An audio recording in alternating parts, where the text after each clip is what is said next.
Hello my dear student, आज हम लोग न्यूक्लियोफिलिक सब्स्टिट्यूशन रिएक्शन को डिस्कस करेंगे।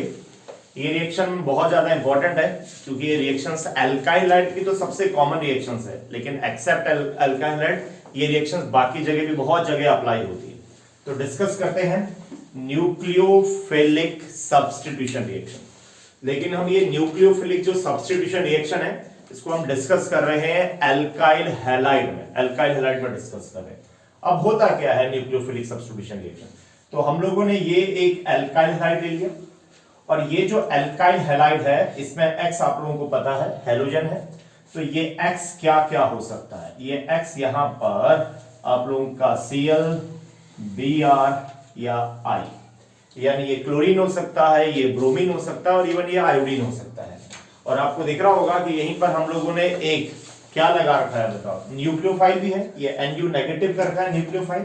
तो ये न्यूक्लियोफाइल क्या क्या हो सकता है? ये न्यूक्लियोफाइल, तो ये जो न्यूक्लियोफाइल आपने लिखा है यहां पर, ये OH नेगेटिव हो सकता है, ये OH नेगेटिव हो सकता है यानी हाइड्रोक्साइड आयन।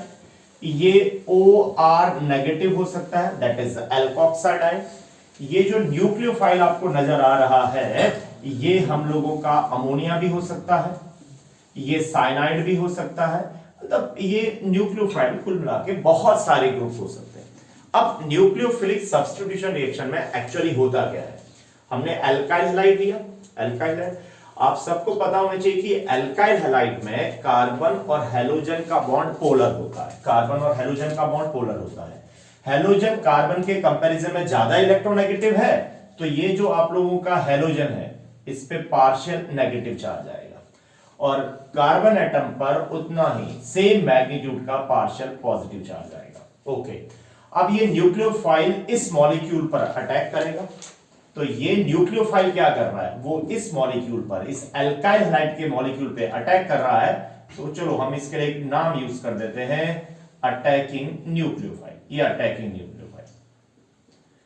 अब ये अटैकिंग न्यूक्लियोफाइल क्या करेगा? ये एल्काइल हैलाइड जो ये हमारा मॉलिक्यूल है एल्काइल हैलाइड, इस पर अटैक करेगा और अटैक करने के बाद जो ये X है यानी जो हैलोजन है इसको सब्स्टिट्यूट करेगा, यानी इसको यहां से डिस्प्लेस कर देगा in the form of halide ion. तो ये हैलोजन जो है यहां से किस फॉर्म में? हैलाइड फॉर्म में रिमूव हो जाएंगे। तो ये X यानी हैलोजन एल्काइल हैलाइड से लीव कर रहा है, रिमूव कर रहा है, तो इसको हम बोल देते हैं हम लोगों का लीविंग ग्रुप। तो दिस इज लीविंग ग्रुप, ये यहां से लीव होगा। तो बहुत सिंपल सा है, एल्काइल हैलाइड का मॉलिक्यूल है, इसमें कोई न्यूक्लियोफाइल क्या करेगा? अटैक करेगा। अब ये न्यूक्लियोफाइल क्या हो सकता है? ये न्यूक्लियोफाइल OH हो सकता है, OR हो सकता है, अमोनिया हो सकता है, साइनाइड हो सकता है, नाइट्रो हो सकता है, आयोडाइड हो सकता है। मतलब ये न्यूक्लियोफाइल बहुत सारी चीजें हो सकती है।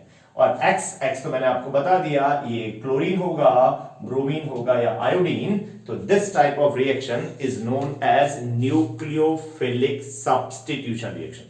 तो न्यूक्लियोफिलिक सब्स्टिट्यूशन रिएक्शंस हम मेनली एल्काइल हैलाइड की डिस्कस कर रहे हैं। तो एल्काइल हैलाइड में हैलोजन जो एटम, हैलोजन एटम है यानी क्लोरीन, ब्रोमीन या आयोडीन, उसको कौन सब्स्टिट्यूट करेगा? उसको कौन हटाएगा? उसको रिमूव करेगा या उसको डिस्प्लेस करेगा या सब्स्टिट्यूट करेगा? Attacking nucleophile which might be OH negative, OR negative, alkoxide ion होता है, अमोनिया, साइनाइड एक्सेट्रा। चलो ये तो हो गई डेफिनेशन कि what is actually nucleophilic substitution reaction. अब बड़ा क्वेश्चन ये आता है कि अगर ये न्यूक्लियोफिलिक सब्स्टिट्यूशन रिएक्शन में न्यूक्लियोफाइल X को यहां से डिस्प्लेस कर रहा है तो इसका मेथड क्या होगा? इसका मैकेनिज्म क्या होगा? इसका मैकेनिज्म, तो न्यूक्लियोफिलिक सब्स्टिट्यूशन रिएक्शंस के बहुत सारे सजेस्टेड मैकेनिज्म है जो डिफरेंट हमारे साइंटिस्ट ने हमको गिवन कर रखे हैं, दे रखे हैं।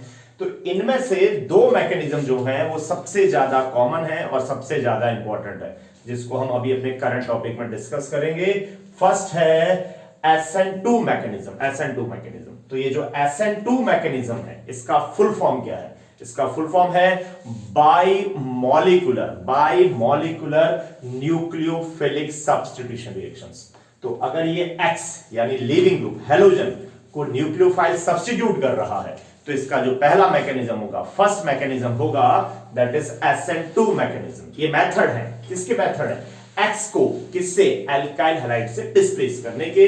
तो फर्स्ट मैकेनिज्म है SN2 bye molecular nucleophilic substitution reaction.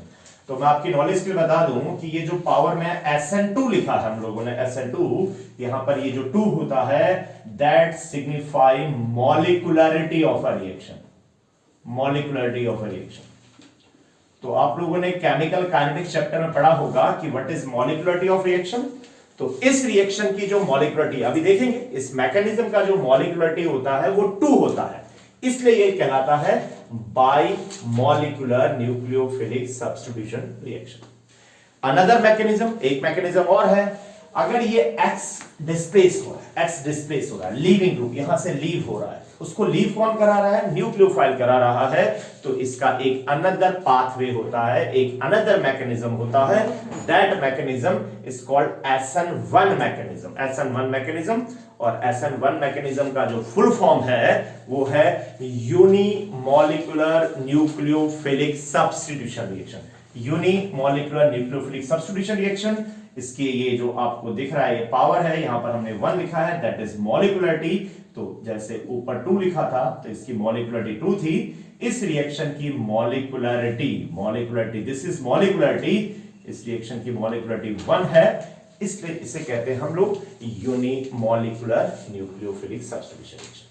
अब मूव करते हैं, एक्चुअली ये SN2 मैकेनिज्म या SN1 मैकेनिज्म क्या होता है। तो स्टार्ट करते हैं SN2 मैकेनिज्म से। तो SN2 मैकेनिज्म काफी बड़ा है, काफी चीजें आपने सीखनी है, इसमें थोड़ा सा स्टीरियो केमिस्ट्री का भी यूज होता है, तो हम हर टॉपिक को कोशिश करते हैं कवर करने की। ओके, स्टार्ट करते हैं। तो फर्स्ट ऑफ ऑल, तो SN2 मैकेनिज्म को हम लोग एक एग्जांपल की हेल्प से डिस्कस करते हैं। देखो, जैसे हम लोगों ने ऊपर जब एल्काइल हैलाइड का स्ट्रक्चर ड्रॉ किया था तो वहां पर हमने X लिखा था, अब हम X को क्लोरीन लेके चलते हैं। वहां पर हमने ये जो कार्बन की 3 वैलेंसी है इनको अनसेटिस्फाइड दिखाया था, तो हमने इनकी जगह 3 हाइड्रोजन रख दी।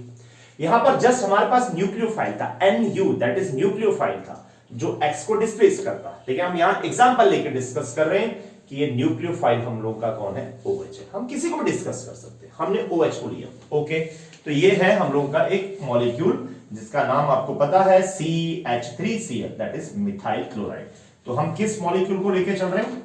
हम लेके चल रहे हैं मिथाइल क्लोराइड, और इस मिथाइल क्लोराइड में जो लीविंग ग्रुप होगा, जो इसको छोड़ के जाएगा, वो कौन होगा? क्लोरीन।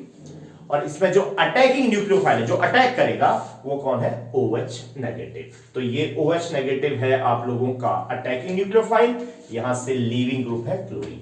किस मैकेनिज्म से ले रहे हैं? SN2। तो अब स्टेप बाय स्टेप सुनना, हम लोग क्या बोल रहे हैं। स्टेप नंबर 1, ये जो SN2 मैकेनिज्म होता है, it is a 1 step mechanism. यानी इस मैकेनिज्म में जितने भी प्रोसेस आपको नजर आएंगे, जितने भी चेंजेस नजर आएंगे, सबके सब क्या हो जाएंगे? सिंगल स्टेप में, 1 स्टेप में हो जाएंगे। अब क्या क्या होते हैं देखो, it is a 1 step mechanism.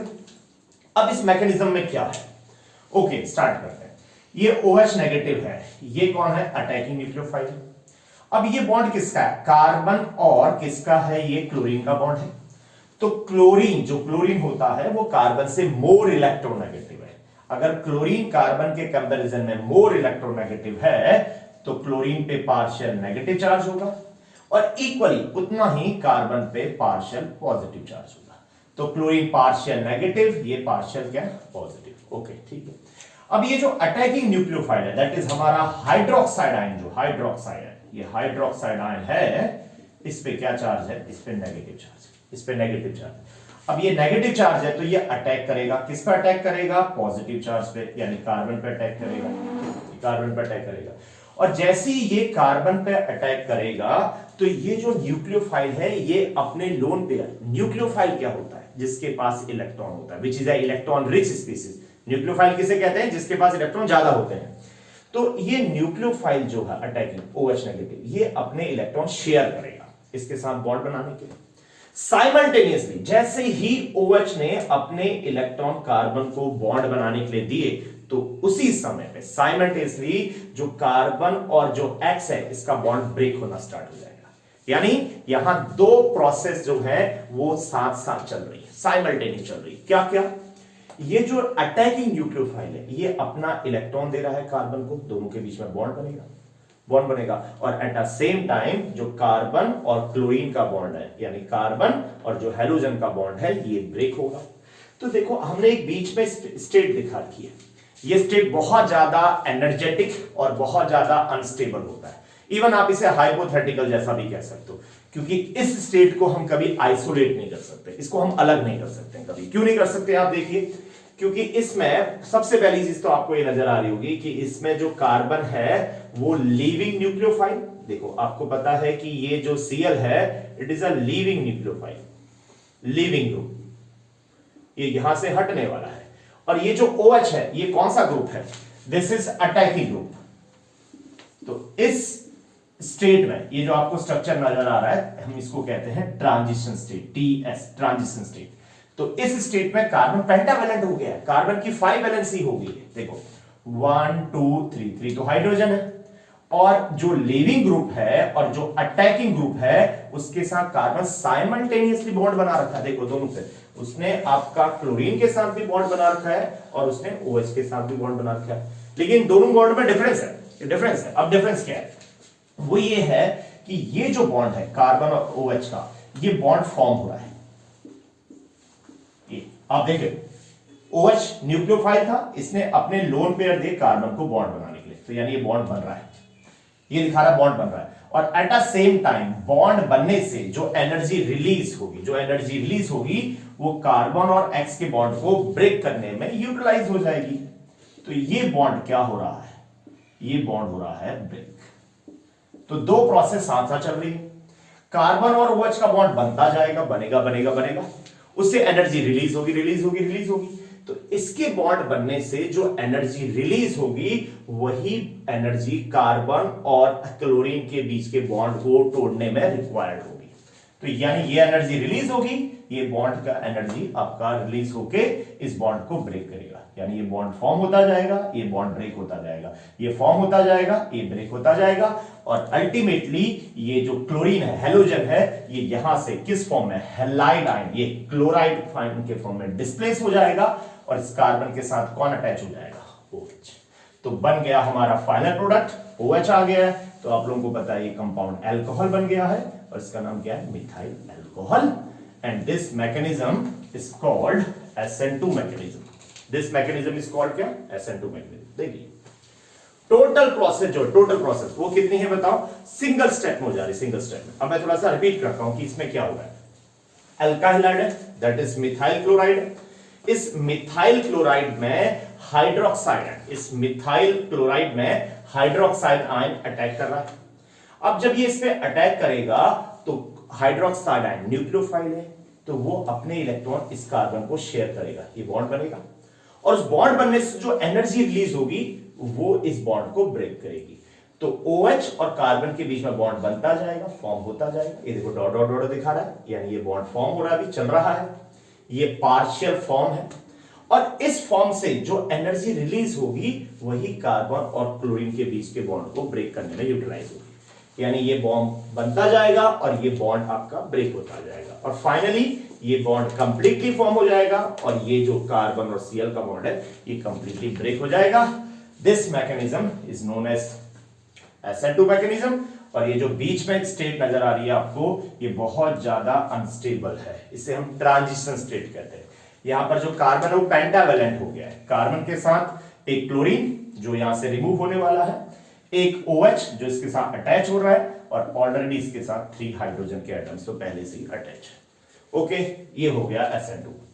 अब SN2 में बहुत सारी और चीजें लाइक एक तो ये हो गया वन स्टेप मैकेनिज्म हो गया। अभी हमने थोड़ी देर पहले हमने कहा था कि SN2 में जो 2 है दैट इज मॉलिक्युलरिटी ऑफ रिएक्शन। तो अगर मैं आपको रिकॉल करूं केमिकल काइनेटिक्स में व्हाट इज मॉलिक्युलरिटी ऑफ रिएक्शन, तो मॉलिक्युलरिटी ऑफ रिएक्शन का मींस ये होता है कि किसी भी रिएक्शन में जब आपका प्रोडक्ट बनेगा, किसी भी रिएक्शन में जब प्रोडक्ट बनेगा तो रिएक्टेंट के molecule at the same time, एक ही टाइम पर कितने रिएक्टेंट के मॉलिक्यूल आपस में कोलाइड करते हैं। यानी मॉलिक्युलरिटी का मींस होता है number of reacting molecule undergoing simultaneous collision in order to form product बनाने के लिए। दिख रहा है आपको, देखो ये प्रोडक्ट बनाने के लिए, प्रोडक्ट है मिथाइल अल्कोहल, प्रोडक्ट बनाने के लिए रिएक्शन में रिएक्टेंट के कितने मॉलिक्यूल जो हैं या कितने केमिकल स्पीसीज हैं वो आपस में टकरा रहे हैं, दैट इज कॉल्ड मॉलिक्युलरिटी। तो ये वन स्टेप मैकेनिज्म है, ये तो एक ट्रांजिशन स्टेट है which is a hypothetical state which is a highly energetic state. तो इसमें कितने मॉलिक्यूल्स हैं जो आपस में कोलाइड कर रहे हैं? दो मॉलिक्यूल्स हैं कोलाइड कर रहे हैं। एक है हम लोगों का रिएक्टेंट मॉलिक्यूल यानी मिथाइल क्लोराइड, और जो सेकंड मॉलिक्यूल है वो है अटैकिंग न्यूक्लियोफाइल।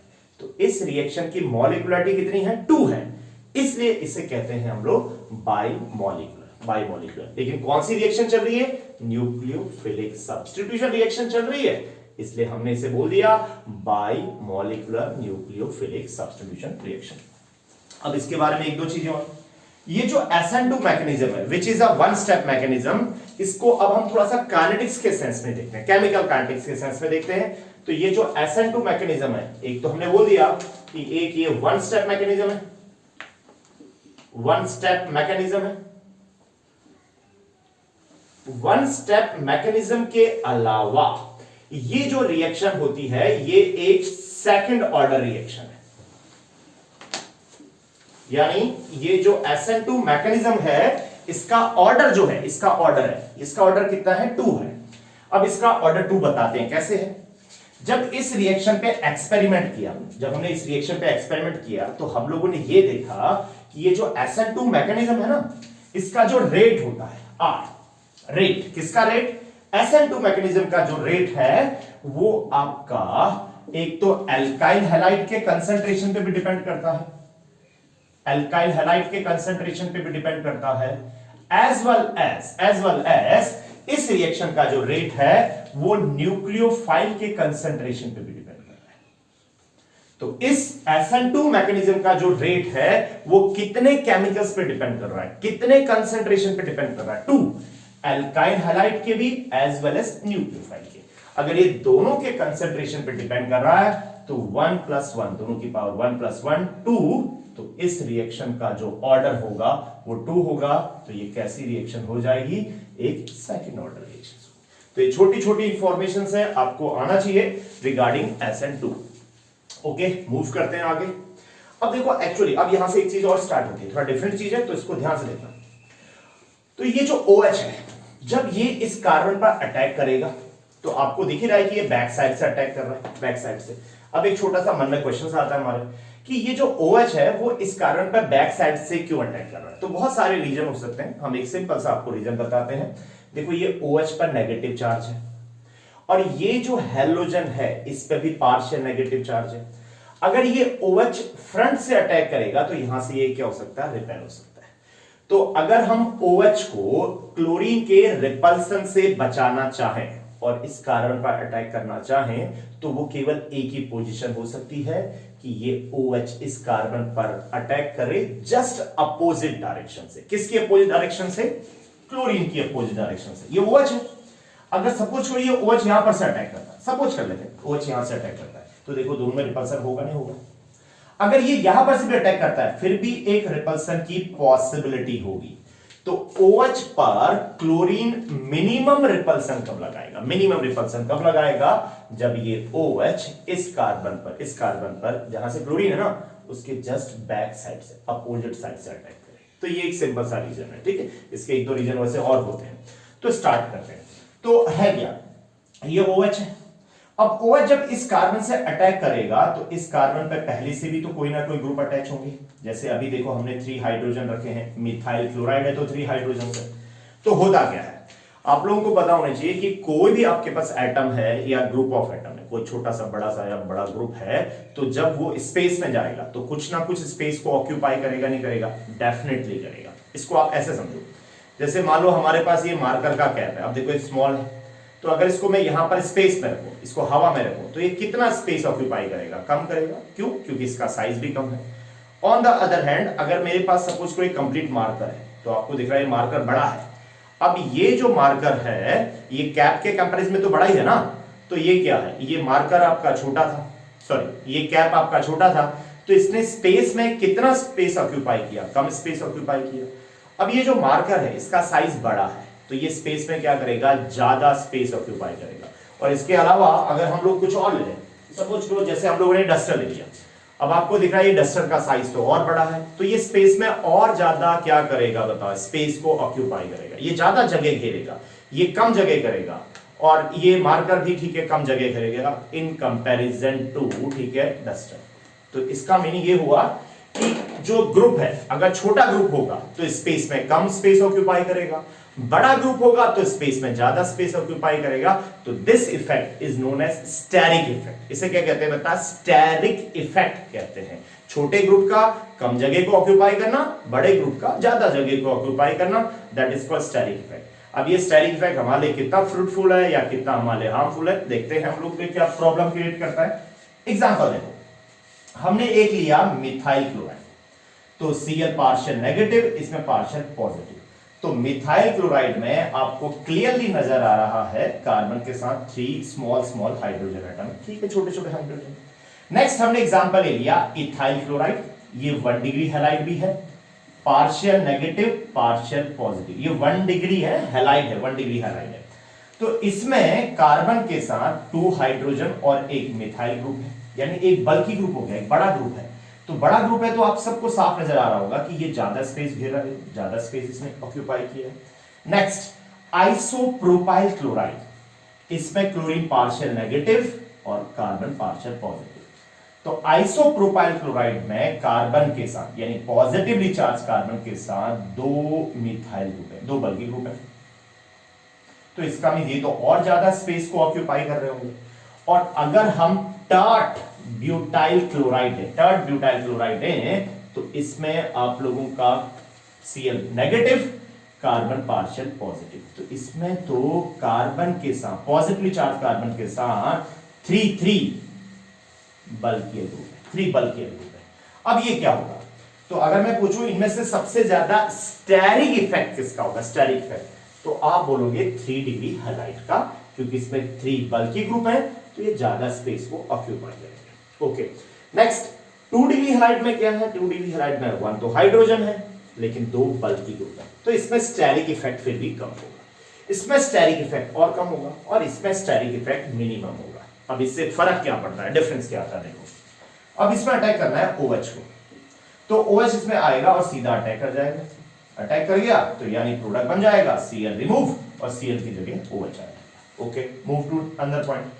अब ये 1 डिग्री ठीक है आपका हैलाइड है, इथाइल क्लोराइड है, इसमें जब OH अटैक करेगा तो आप लोगों को पता है कि अब इसमें एक थोड़ा सा बड़ा ग्रुप है, तो बड़ा ग्रुप है तो जितना स्पेस इसमें था ना, फ्री स्पेस था कि कहीं से भी अटैक कर रहा था, कहीं से भी अटैक कर रहा था, लेकिन अब आपको पता है ये स्पेस थोड़ा सा ब्लॉक हो गया, लेकिन फिर भी हमारे पास कुछ स्पेस तो है, तो OH इसमें अटैक करेगा।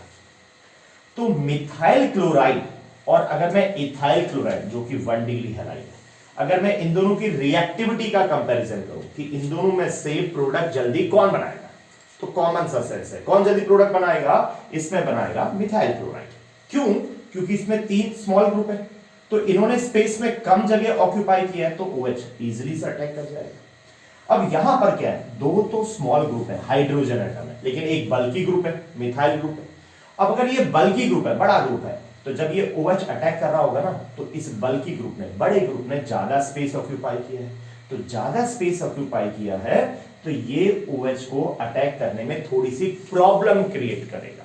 तो इस प्रॉब्लम को हम नाम से जानते हैं स्टेरिक हिंड्रेंस। स्टेरिक हिंड्रेंस देखो वर्ड जुड़ा है, स्टेरिक हिंड्रेंस। हिंड्रेंस का मींस आपको पता ही है, हिंड्रेंस का मींस होता है अपोजिशन, हिंड्रेंस का मींस होता है रेजिस्टेंस। तो ये रेजिस्टेंस पैदा कर रहा है, ये अटैक करने में परेशानी कर रहा है। अब यहां तो और प्रॉब्लम है, 2 डिग्री हैलाइड या आइसोप्रोपाइल क्लोराइड, इसमें 1 हाइड्रोजन, 2 बल्कि ग्रुप है। अब ये बल्कि ग्रुप है, इन्होंने ज्यादा स्पेस ऑक्यूपाई कर दिया।